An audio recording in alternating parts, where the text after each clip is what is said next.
سلام و وقت بخیر. من رفیع الله صادق، کارمند مرکز صحت برای مهاجرین و پناهندگان هستم. خوشحالم که امروز خانم حسینه بهرام که در مورد موضوع مهمی اهمیت آموزش زنان افغان در ایالات متحده صحبت خواهد کرد را با خود داریم.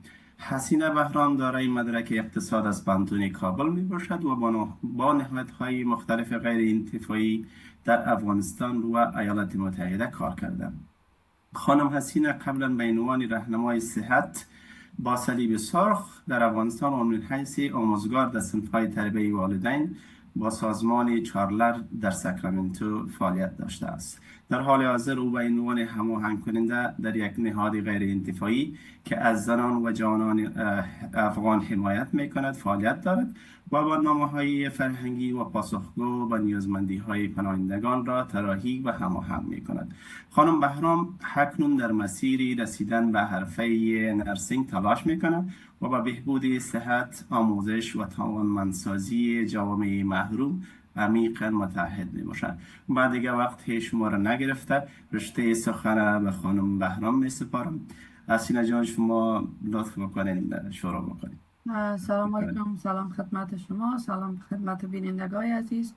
تشکر از شما و از اکادمی محترم شما که ما را دعوت کردیم تا در زمینه اهمیت آموزش برای خانم‌های افغان معلومات ارائه کنیم. قسمی که میفهمیم اهمیت آموزش برای خانم‌های افغان بسیار مهم و اساسی می باشه. لحاظا ما از بیننده های عزیزم خواهش میکنم که تا آخر پروگرام همراه ما باشن و لطفا ویدیو را هم با دیگران شریک کنن و حمایت کنن از اکادمی سیا را که فعالیت های نیکو و خوب و مفیدشان ادامه بدن.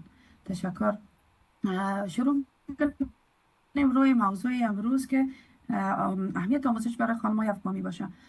چرا ما میخوایم روی این موضوع گپ بزنیم؟ به خاطر که اهمیت آموزش برای خانم‌های افغان بسیار حیاتی است. من فعلا همراه جایی که کار میکنم سر کارم با افغانای عزیز ماستم. مشکلات اونا رو من خوب از ریشم میفهمم.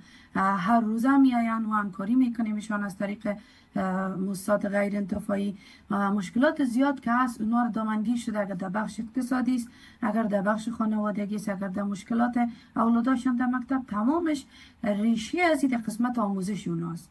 به لحاظ اهمیت آموزش خانم‌ها بسیار مهمی باشه، خصوصا در ایالات متحده آمریکا و در کشوری که میفهمیم سطح دانشش، سطح تکنولوژی، لایف استایل زندگی یا طریقه زندگی تمامش کاملا با شرایط افغانستان فرق داره، حتی کلچرش تفاوت خود داره.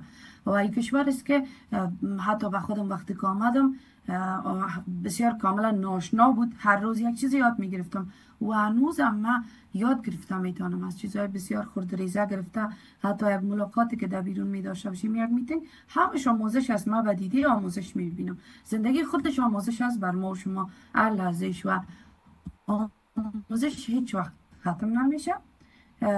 در حساب از روزی که به دنیا میاییم تا آخر آموزش است. مثل که میگن ز گهواره تا گور دانش بجوی، مقوله مشهور افغانی که است. به خاطر که توانمندی زنها تنها اونها را بالاشون تاثیر نمیکنه. توانمندی زنها باعث تقویت خانواده ها میشه و همچنان باعث ساختن آینده بهتر بر اونها، بر اولادشان، بر جامعهشان و بر نسل‌های بعدی میشه.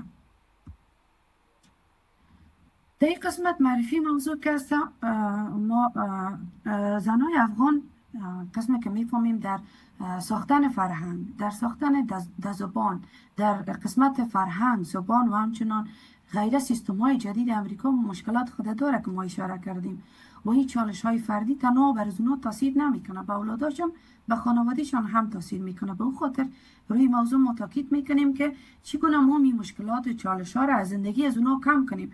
چون یک خانم افغان اکثریتشون مادرم بوده میتونن یک نقش خاص در خانواده دارن و اولادایشان از اونها میبینن، یاد میگیرن تحت تاثیر مادرها از خانواده، کاملا از لحاظ اقتصادی، اجتماعی، فرهنگی، از هر لحاظ خانم یا یک زن نقش خاص خود داره در قسمت. و وقتی که یک مادر یا یک زن یاد میگیره، در حقیقت یک معلم خوب به اولادای خود بده میتونه و آینده اولاداشون بهتر میشه.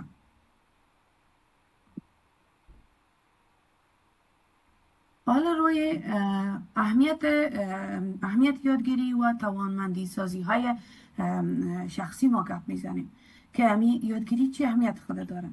باعث میشه که اعتماد به نفسشون بالا بره و همچنان عزت نفسشون. من روی اعتماد به نفس و عزت نفس یک اندازه روشنی کوتاه اندازم، ولی چون وقت موزیک است در تاپیک های بعدی شاید در مقالات بعدی جداگانه تمام پروگرام مربوط به می بسازیم. اما فعلا من میگم که چه اهمیت داره، چون اعتماد به نفس خودش در پیشرفت یک انسان، در کامیابی در زندگیش، در امتحان، در انترویو، در همه چیز رول خود داره.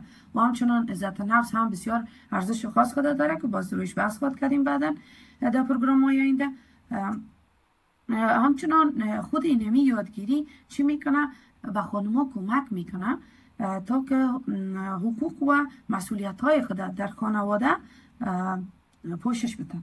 در پالی از او اقتصاد خانواده را تحت تاثیر قرار میده، کمک میکنه آموزش خانمان، صحت خانواده را تحت تاثیر قرار میده و مصرف پسندازه. صحت چگونه تحت تاثیر قرار میده؟ وقتی که یک مادر یا یک خانم درس خوانده باشه بهتر میفهمه که کدام غذاهای مفید خریداری کنه. خصوصا در امریکا زیادتر فست فود است، غذاهایی است که ریسک امراض بالا میبره و صحت جسمی که خراب شد صحت روانی هم خراب میشه. پس در این قسمت یک مادر وقتی که درس خوانده باشه میفهمه که بهتر کدام غذاهای مفید انتخاب کنه، چگونه آشپزی داشته باشه که تنها به مزهش نی به فایدهش هم فکر کنه، به ویتامیناش فکر کنه، به دایت غذایی فکر کنه و همچنان به حساب مصرف پسنداز میبینه که از کجاها خرید کنه تا بهتر باشه به خانوادهش. و این همش تاثیر خاص داره در اقتصاد خانواده، در صحت خانواده که بس اگر بخوایم بیشتر برم در این نقاطی که اشاره کردم وقت موزیک میشه. وابستگی و همچنان خانمایی که درس میخوانه کمتر وابسته به دیگران میباشن. خود وابستگی تا یک اندازه به خانواده به شکل مثبت که باشه خوب است، اما نی به یک اندازه که بسیاری از خانواده ها تمام بار اقتصادی مسئولیت قراره تمامش به بار دوش یک نفر میباشه و چون کمکاری نشه طبعا که تمام خانواده خسته میشه چون یک نفر مصروف کار و دیگه بقیه خانواده وابسته از اونا. پس خانمایی که درس میخوانن کمتر وابسته میباشن، در تقسیم مسئولیت های خانواده با شوهر خود به خانواده خود کمک میکنن، در قسمت اولادا و همچنان حساب مکتب اونا، در حساب تمام موضوعات میتونه که یک بهتر همکاری کنن. در اون قسمت زیاد چیزی که مهم است ما همچنان میشه بگوییم که آموزش اونا رو کمک میکنه که زبان هم یاد بگیره. و قسمی که میفهمین اگر بسیاری ها بوده افغانای ما بهترین استعداد داره. باور کنین آقای رفیع الله افغانای ما در قسمت استعداد فوق العاده هستن. در هر بخشی که باشه به هر سن سالی که باشه استعداد خدا ندارن و قسمی که میبینم اما چه مشکل زبان دارن، در جایی که لیاقتش داره استعدادش داره نمیرسن و این به خاطر است که آموزش نمیکنن. بخصوصا خانم‌ها هم با استعداد است اما باید سر زبان کار کنن تا که زندگی بهتر داشته باشن. همشون و همچنان یادگیری در بخش دیگه که بسیار قابل اهمیت است در بخش سلامت روانی و عاطفی است. شما بهتر میفهمین چون دکتر صاحب شما دکتر صاحب رفیع الله میفهمین که چقدر مهم است. ما در یک نقطه مهم میخوایم اشاره کنم. اگر صحت بدنی ما یک مشکل داشته باشه، دست ما پای ما یک مشکل داشته باشه که شاید تمام عمر راه نریم میتونیم خوب زندگی کنیم، اما اگر صحت روانی ما درست نباشه باور کنید صحت جسمی ما رو برهم میزنه، امراض هم در وجود باعث میشه، بسیار مشکلات رو به وجود میاره که شاید نتونیم زندگی خود درست پیش ببریم. به این خاطر پس یادگیری خودش در قسمت صحت روانی و عاطفی هم تاثیر خود داره. وقتی که چی است که باعث کاهش انزوا و استرسا میشه، باعث کاهش تنهایی میشه. یعنی یک نفر وقتی که بتونه که یک کتاب بخونه، یک چینل آموزشی را، یک معلومات و یا ای که وقتی که آموزش یاد داشت خب طبعا از جدایی دورش میکنه. یعنی یک دوست و یک همراه است حداقل با ذهن خود مثبت فکر میتونه مثل یک دوست که خود تشویق کنه آینده و پلان‌های آینده خود طراحی کنه. و همچنان خود یادگیری همین موانع‌های زبانی را که در جامعه افغانی ماست در امریکا که مانع پیشرفتشان شده اینا را دور میکنه، کم میسازه و همچنان باعث ازی میشه که فامیلای افغان بیشتر هدفمند باشه. من تا جایی که دیدیم زیادتر باید روی از این تاکید کنیم که وقتی که ما زندگی میکنیم همیشه هر قدمش یک هدف یک پلان در زندگی داشته باشیم و این هدف و پلان خودش ما را میتونه به کامیابی برسانه. بی پلان حتی اگر تمام استعداد همه زوایای زندگی باشه، خوب باشه، همه چیز داشته باشیم به خاطر پیشرفت، ولی هدف نداشته باشیم، پلان نداشته باشیم، در اون جایی که بودیم میمانیم. یعنی پلان بگیریم که مطابق به او پیش بریم، ما رو یک انگیزه بده، یک انرژی بده که ما بگیم سبا باید ما چی رو یاد بگیریم، یک سال بعد من از لحاظ درسی، از لحاظ آموزش در کجا باشم. همین خودش هدف و پلان است که ما رو میرسونه. حتی بعض وقت ما میشه که اهداف بلندتر بانیم که باعث شود بیشتر با تمام توان کوشش کنیم و اینمی خودش باعث جهتیابی ما، باعث فوکس که متمرکز داشته باشیم، باعث بلند رفتن کیفیت کار، آموزش، یادگیری با همه چیز میشه. و خود اینمی اهداف آینده و انگیزه تمامش چیز است که ما باید بیشتر روش فکر کنیم. من از بیننده های عزیزم خواهش میکنم که روی اهداف، چگونه هدف داشته باشیم، انگیزه داشته باشیم، روی موضوع زیاد فکر کنن و ببینن آیا تا حال هدف دارن در زندگی چی است، آیا برش رسیده چقدر نزدیک است و یا اگر نرسیده چی وقت میتونن برسن، 1 سال، 2 سال، 5 سال، 5 سال بعد من خود در کجا باید ببینم. آیا می کار مشقت که زبان نمیفهمم 16 ساعت، 12 ساعت، 14 ساعت و یا هم 9 ساعت متواتر کار میکنم در پالی خانواده، اولاد، مسئولیت ها، و یا ای که 5 سال بعد من بتانم در 8 ساعت آید 12 ساعت فعلی خود به دست بیارم. گزافه گویی نمیکنم اما چون بسیار مهم است و خیلی ما از دل میخواهیم که موضوعات فامیلای عزیز، هموطنای عزیز ما عمیقا درک کنند. موضوع بعدی که روش بحث میکنیم emotional intelligent میگه یا خلاصه هوش احساسی و مدیریت استرس می باشه.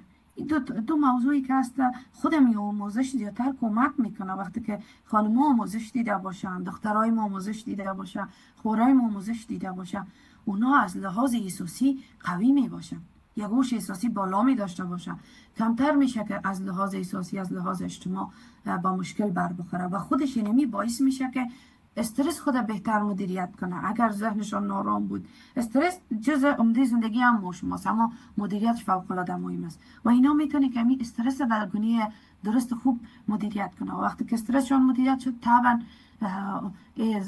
زندگی کیفیتش بالا میره و همچنان مهارت های ارتباطی رو بیشتر اینا چه میکنن یاد میگیرن.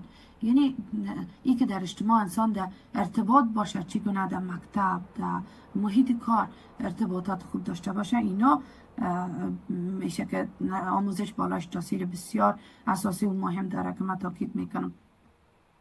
و تراما یا زخم های روحی که می باشه، ماجرای ما و شما همشون زخم های روحی خود دارن، مشکلات خود دارن، از گذشته همش یک داغ بدل دارن، داغ مهاجرت هستن، مشکلات مهاجرت آمدن، خانه و تمام چیزهایی که ترک کرده، جدایی از فامیل و اینجا مثلا اولادا، بعض شرایط، بعض خانواده به هر شکل مشکلات خود داره، اما همین آموزش اینا را کمک میکنه که از همین تراماها یا مشکلاتی که در ذهن و روانشان است دور شوند. حتی که وقتی میرن به کنسولر زبان یاد داشته باشن، بیشتر میتونه که با مشاور راحت گپ بزنن، مشکلات خود حل کنن، ریشه‌یابی کنن و بهتر شوند و دسترسی به مشاوره را برشان برابر میکنه. قسمی که گفتیم دیگه در این قسمت چیزی که است انتخابای آگاهانه.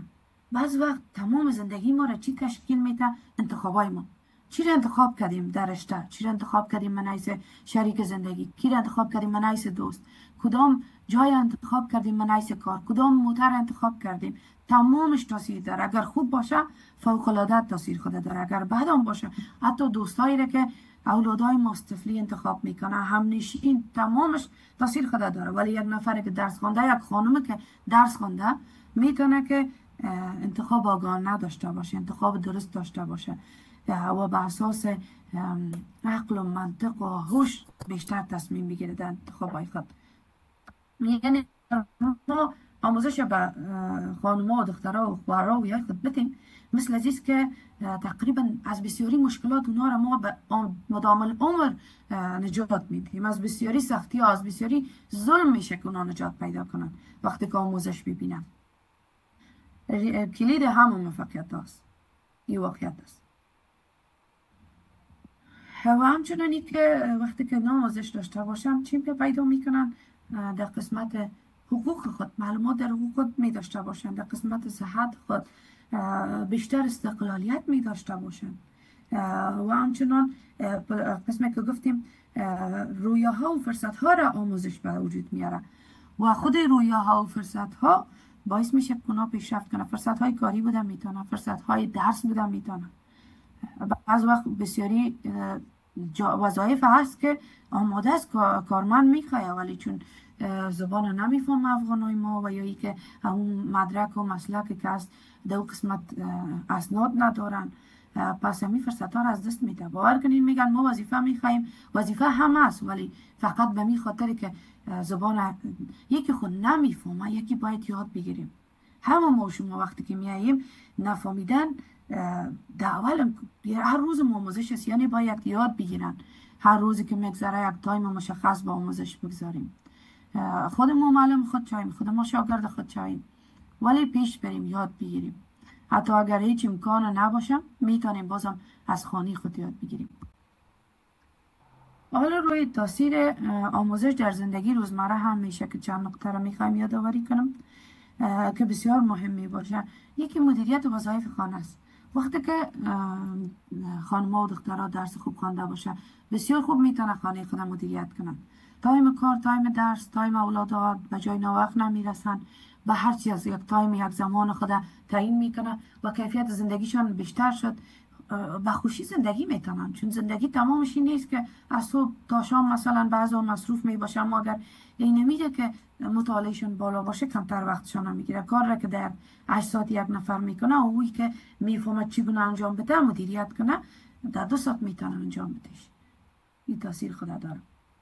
و خصوصا در این کلتور ایالات متحده امریکا کان تایم میگن، تایم منیجمنت میگن یا مدیریت زمان میگن، اینا بحث اساسی است. در پلوی دیگر نقاط حتی در قسمت گرفتن بسیاری وظایف ما دیدیم به خاطر مشکل تایم منیجمنت یا مدیریت زمان بسیاری ها وظیفه خود از دست داده یا همون چانس به دست نآوردن. و همچنان اهمیت یادگیری در قسمت والدین، یعنی یک والدین یادگیری برشان چقدر مهم از اهمیت داره و به پرورش فرزنداشان که وقتی که اولادای خود کلان میکنه در این قسمت فوق‌العاده اساسی ترین چیز، مهمترین چیز تعلیم و تربیه است. وقتی که یک مادر تحصیل کرده باشه به مراتب میتونه که در تحصیل و تربیه و تعلیم اولاد خود تاثیر زیادتر داره، بیشتر میتونه کمک کنه، همکاری کنه، به خانواده بازو بده. و همچنان در قسمت ارتباط با استادای مکتب از بعض وقت شاگردای افغان که هستن معلمان میخوایم روی مادرایشان گپ بزنن، ولی اگر یک خانم درس خوانده باشه به مراتب میتونه زبان بفهمه، درس خوانده باشه بر راحتی میتونه که ارتباط و یا کمیونیکیشن کنه همراه با معلمان و همراه با حل مشکلات اولادهای خود، دفاع کنه از حقوقشان در مکتب. در این قسمت همچنان در قسمت نیازهای صحت روانیت فعال هم تاثیر دارن. مادر که درس خوانده باشه میفهمه که اولادم وقت خفه است، قار است، وقتی که مثلا به حساب بعض وقت طفلا سر صدا میکنه دلایلش هم میفهمه، از لحاظ علمی تحقیق میکنه، بیشتر معلومات میگیره و وقتی که معلومات بیشتر گرفت تاثیرش بالای زیادتر است. بعض طفلا هست که در اینجا هم از لحاظ گفتاری عقب مونده میشن، اسکرین تایمشان مثلا تایم تلویزیون میبینه اونها رو بعض خانوما زیاد متوجه نمی باشه مادرها و او بالای صحت طفلاشان از لحاظ روانی از لحاظ رشد دماغی تاثیر میکنه. اما که یک مادر درس خونده باشه و بخونه و آموزش بیشتر میفهمه که این همی به ضرر طفلم است، چگونه کنترل کنم، همراه با نقاشی، همراه با دیگه سرگرمی ها با تمامش مصروف میکنیش. حتی در قسمت دایت مادرایی که درس خوانده میفهمه کدام غذا را انتخاب کنه به اولادش، چی مفید است، چی مشکل است. و باید هم یاد بگیریم یکی از دیگه. حتی اونایی که درس نخوانده ما دیدیم مادر امی یک حس مادرگونه در اینجا فراموش نکنیم. وقتی خداوند بسیاری مادر میسازه و خانم‌ها و زنها یک استعداد خاص خداوند دادشانه که چون مسئولیت دارن که میبینن چی به فایده اولادش است، چی به فایده خانوادهش است و این تاثیر خود داره که کدام غذاها را انتخاب میکنه به خانواده و اولاد خود، چی را پخته میکنن، چگونه غذا را، آیا اکثرا غذایی که تنها به مزهش فکر شوه و به فایدهش فکر شوه که هم صحت خانواده را میتونه در خطر بندازه و گونه پنهان که بعض وقت تو متوجه نمیشه که این خانواده چرا همش شکر داره، چرا همش اضافه وزن داره که منجر به بعض تکلیف‌های دیگه میشه و یا کمخونی اطفال که می باشه که بعضا هم که دیدیم زیاد شده رفته به خاطر می غذای امروزی که هسته. این تمامش تاثیر داره. آموزش خانم‌ها و نقش مادرها در خانواده این تمامش مهم می باشه. و دیگه که مادر میتونه که یک محیط خوب آموزشی رو در خانواده با وجود بیاره در صورتی که خودش خوانده باشه شرایط بیشتر خانواده را، یعنی مادر معلم بوده میتونه، مربی بوده میتونه، دکتر از به اولاد خود، البته تا اندازی محدود که مختارش کنترل میکنه که بعضا باز به این فکر نباشن باور کنین که بگین خیلی من دکتر هستم به دکتر نمیبرم اولاد داره. و همچنان رهبر بوده میتونه در خانواده، در پلی شورش که فامیل طرف خوشبختی رهبری کنه، طرف اتفاق رهبری کنه، طرف محبت و احترام رهبری کنه و همچنان مشاور خوب بوده میتونه. و این تمامش واقعا خانواده را از لحاظ اقتصادی هم میتونه خدمت کنه. وقتی که در این قسمت ها یک مادر تمام مسئولیت ها را پیش میبره از دل جان با صداقت، طبعا که از هزار لحاظ کمک میشه. و همچنان ایجاد یک سیستم حمایتی قوی برای اطفال می باشه که در این قسمت مادرها در قسمت چالش هایی که در قسمت کلتوری فرهنگ است، وقت مادران میتونن که اولاد خود در این قسمت کمک کنن در قسمت آموزش. وقتی که چالش های از در قسمت کلتور که اگر ما باز بخوایم هر جمله شد که ادامه بدیم بسیار زیاد زمانگیر میشه، ولی چالش های فرهنگی است. افغانان ما وقتی که میاین باید خوبیای فرهنگ امریکا را هم بگیرن و خوبیای فرهنگ خود ما را، زیبایی ها در هر دو فرهنگ وجود داره و کمی و کاستی ها در هر دو وجود داره. طبعا خوبیای هر دوش بگیرن تا زندگیشون بهتر شود. و همچنان چیزی که آموزش کمک میکنه همی که اطفال ما بعض وقت من حیث ترجمان بزرگسالان عملی کار میکنین، این ترجمه میکنه به اعضای خانواده، این نقصهای خود داره. بعض موضوعات هست که نباید طفل ترجمه کنه بفهمه، ولی مادر وقتی که خودش زبان نمیفهمه مشکل داره، وقتی پیش دکتر میره یا در مکتب یا در هر جای از طفلای خود من است ترجمان کار میگیرن. این کار درست نیست، باید از این جلوگیری شود. چگونه با آموزش خانم میشه که از این کار جلوگیری کنیم که خودش هم تاثیر دارن و اطفال را تشویق کنیم تا که زیبایی های فرهنگ مورد نظر بگیره و خوبی های فرهنگ امریکا را هم در نظر بگیره تا که بیشتر پیش برن. و این کی میتونه؟ مادر میتونه الگو باشه، مادر میتونه تشویق در اولاد باشه.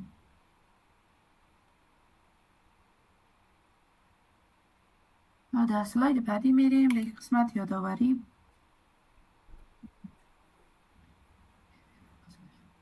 در این قسمت رفتار خوب و الگوبرداری مثبت است. طفلا اکثرا همدردی و احترام از کی یاد میگیرن؟ از مادر، از خانواده، از پدر. و وقتی که مادر و پدر با هم همدردی داشت، احترام داشت، پس خانواده واقعا پیش میره و چی وقت صورت میگیره که بازم متاکید میشه با آموزش خوب. و مادرایی که درس خونده بیشتر صبر بیشتر دارن، نظم بیشتر میتونن مراعات کنن و همچنان در قسمت بیشتر در قسمت علم و تعلیم و پیشرفت کنجکاو می باشن، در قسمت فرصت ها کنجکاو می باشن و ارزش های خانواده را بیشتر می سازن. و همچنان در قسمت امور مالی خانمان نقش اساسی خود داره که روش بحث کنیم که وقتی که خانم که در قسمت امور مالی همکاری کنه خانواده را درس خوانده باشه، میتونه مستقیم و غیر مستقیم مدیریت مالی خانواده را امور مالی خانواده را مدیریت کنه و به آینده برنامه ریزی کنه. به خاطر که اساس یک خانواده به خاطر پیشرفت بخوایم نخوایم در بخش مالی است. یک خانواده میتونه اولادای خود بهتر حمایت کنه در قسمت درس، در صورت که از لحاظ مالی شرایط بهتر داشته باشه.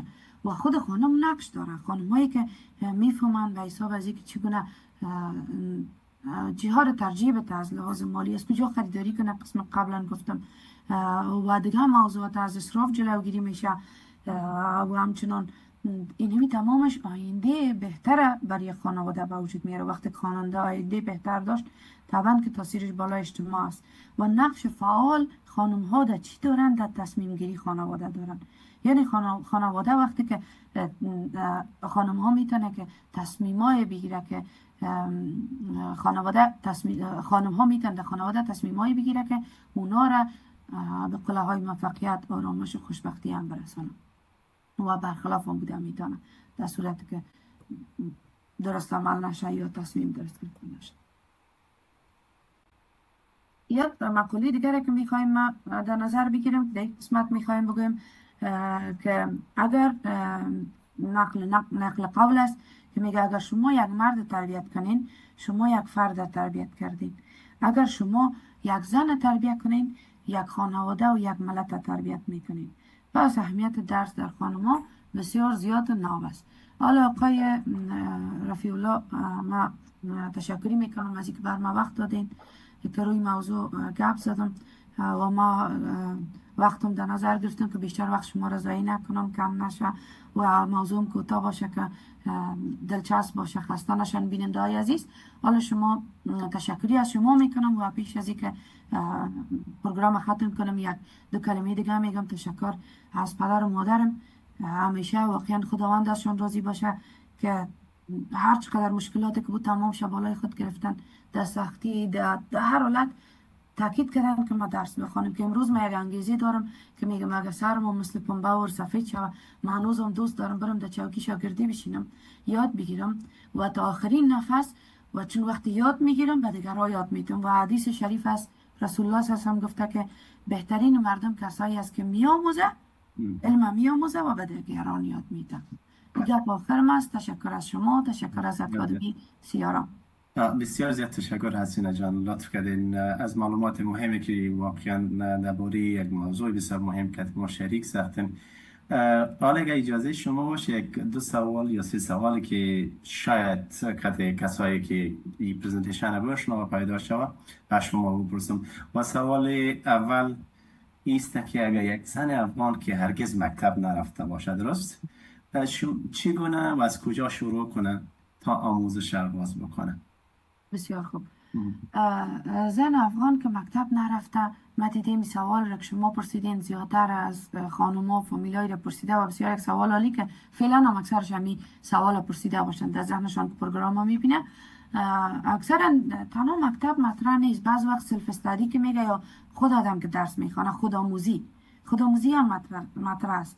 اول وقتی که اونا اگر مکتب نرفتن سر از امروز شروع کنن، سالایی بود که شرایط کشور، کلچر، خانواده و هرچی مشکلاتی که بود، این یک ظلم بود که یک دختر درس خوانده نتوانست. از هر طرفی که بود یک حال بیشتر ظلم نکنن به خود، حال که شرایط مساعد است درس بخونن.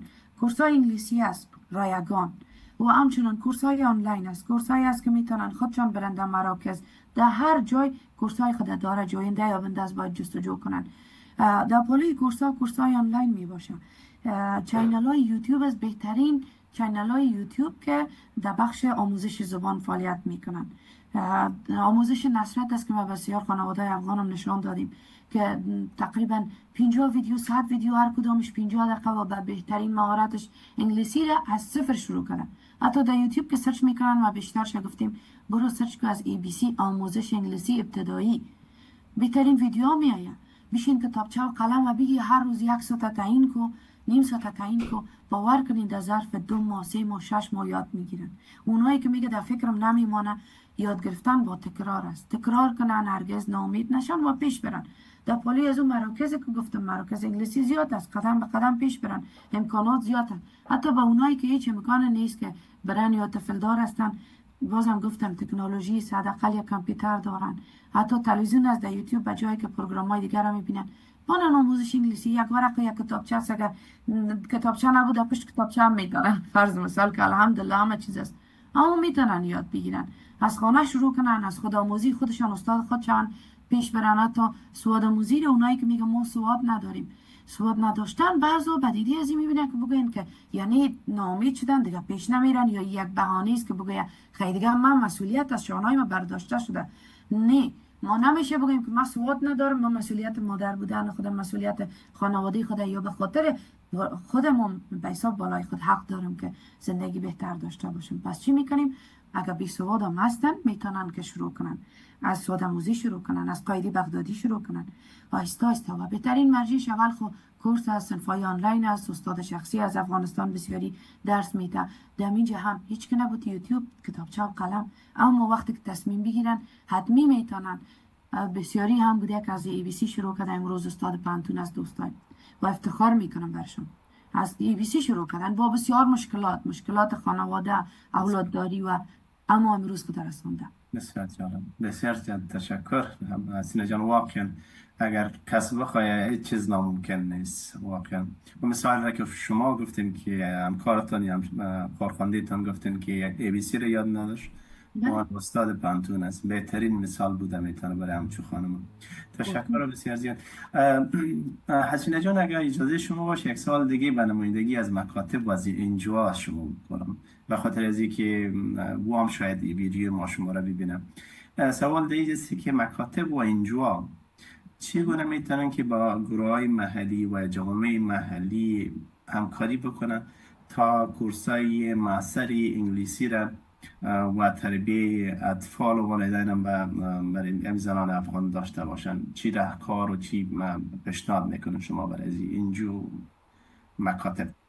من تقاضای من از مکاتب و انجوهایی که دیگه قسمت فعالیت دارن و میتونن خدمت کنن، تقاضای می از گناه صنفای انگلیسی را در جایای تشکیل بدن که کامیونیتی سنتر ها باشه تا خانواده ها بیشتر برن، که هسته در پالش صنفای انگلیسی که خلاصه این بودیجه را حداقل کاهش ندن. در چند وقت شما دیدین بودیجه بخش تعلیمی کاهش داده شده، پروگرامایی که حمایت از افغانای ما کاهش داده شده، چون افغانای ما واقعا ضرورت دارن و این خودش تاثیر بالای اجتماع دارن. از اونا واقعا تقاضا میکنم که بودجه‌ای را که در بخش توانمندسازی خانم‌هاست، پروگرامی که به خانم‌های افغان می باشه، پروگرام‌های آموزشی است، پروگرام‌های بلند بردن ظرفیت خانم‌هاست، پروگرام‌های آگاهی دهی است، پروگرامایی است که از هر لحاظ، از لحاظ صحت روانی بوده میتونه، منتال هلت پروگرام‌های بسیار خوب است، اونا را حمایت کنه. و مؤسساتی که در این قسمت کار میکنن واقعا باید فالو اپ داشته باشند در پولی دادن بودجه،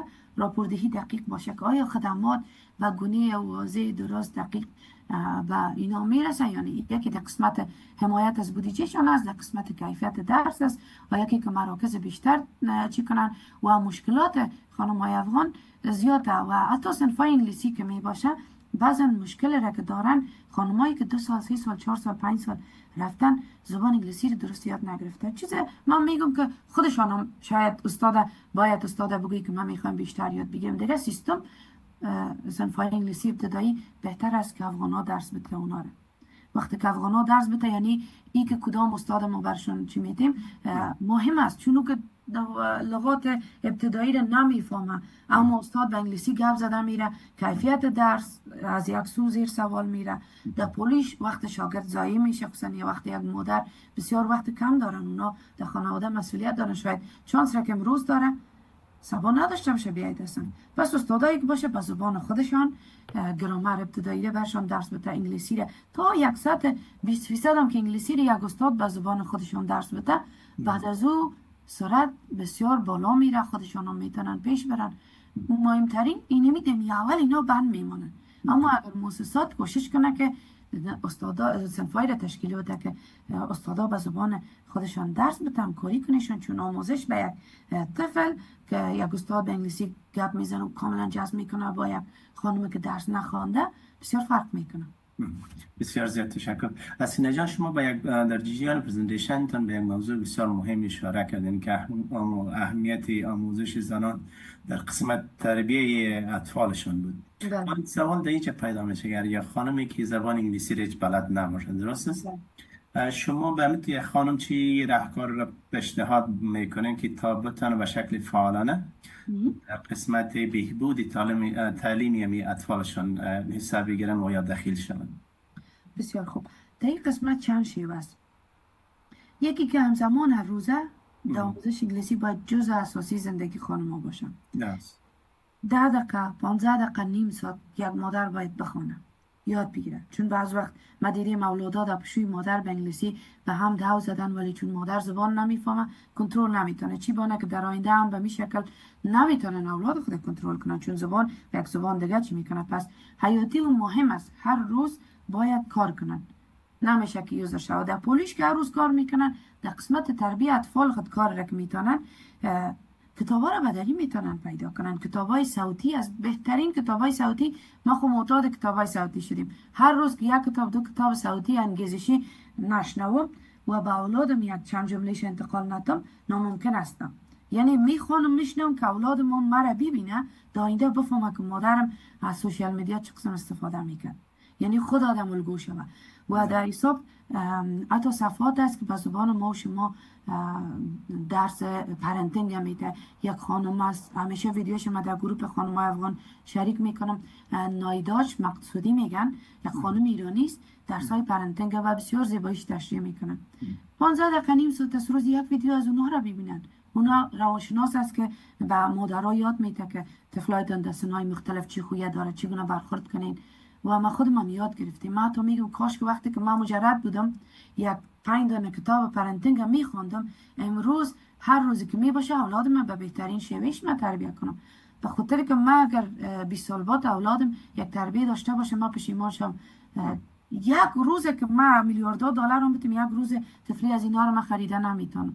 باور کنید من بسیار احساس مسئولیت میکنم و مو خاطر امروز همراه شما هستم که برای خانوما بگوییم که چقدر اساسی و مهمه و اولاد زیادتر از گفتار چی کس کردار ما یاد میگیره. پس من از یک خانم هم سر زبان کار میکنم که یاد بگیرم، هم در پولیش بدری که سرعت بالا بره، بدری و فارسی درس های پرنتینگ هم میشنم و میبینم، حتی درس میدادم به زبان دری و بازم من کوشش میکنم که همون درس ها را شروع کنم چون زیاد ضرورت دارن خانم های افغان.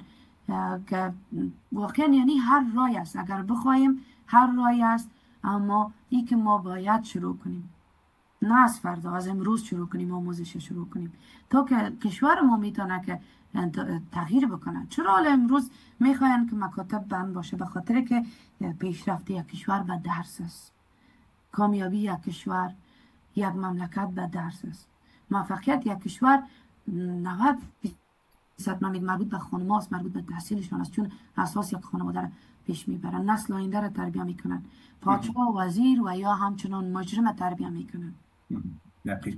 دقیقا. بسیار زیاد تشکر. اسینا جان سوالای ممنون بود.